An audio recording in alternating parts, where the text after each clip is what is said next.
ট্রেনে বসে যখন নিজের সংসারে ফিরি তখন আমার দুরকম অনুভূতি কাজ করে। একটা বাড়ির সবাইকে ছেড়ে আসা, মন খারাপ, ওটা তো থাকেই। দ্বিতীয়ত আরেকটা ভালো লাগা কাজ করে, যেটা নিজের সংসারে ফিরে আসা, নিজের দৈনন্দিন জীবনে ফিরে আসা, নিজের ভালো লাগার কাজগুলোকে আবার নতুনভাবে করতে পারার। দিল্লিতে পৌঁছেছিলাম প্রায় 18-19 ঘন্টা পরে।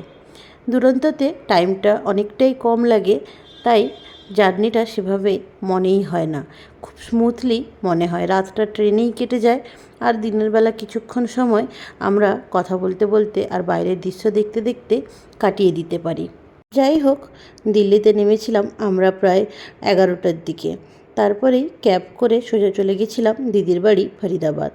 আমাদের ওখানেই গাড়িটা রাখা আছে, ওর বাড়িতেই লাঞ্চ সেরে তারপরে আমরা বাড়ির দিকে রওনা দেব। হিসার পৌঁছতে পৌঁছতে মোটামুটি আমাদের রাতই হয়ে যাবে, কারণ যা রোদ আর গরম, দিদির বাড়ি থেকে সাথে সাথেই আমরা বেরিয়ে যেতে পারবো না। এখনই দিল্লি আর হরিয়ানার গরম প্রায় 40 ছুঁই ছুঁই। জানি না মে জুন মাসে কী হবে।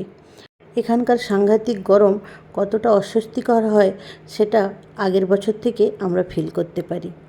যাই হোক, যখনই আমি দিল্লির রাজপথ দিয়ে যাতায়াত করি তখন ভাবি এই জায়গাগুলোতে আসার আমার অনেক দিনেরই স্বপ্ন। আজ সেই স্বপ্নগুলো কোনো না কোনো কারণে সত্যি। সব কিছুই ঠাকুরের ইচ্ছায়।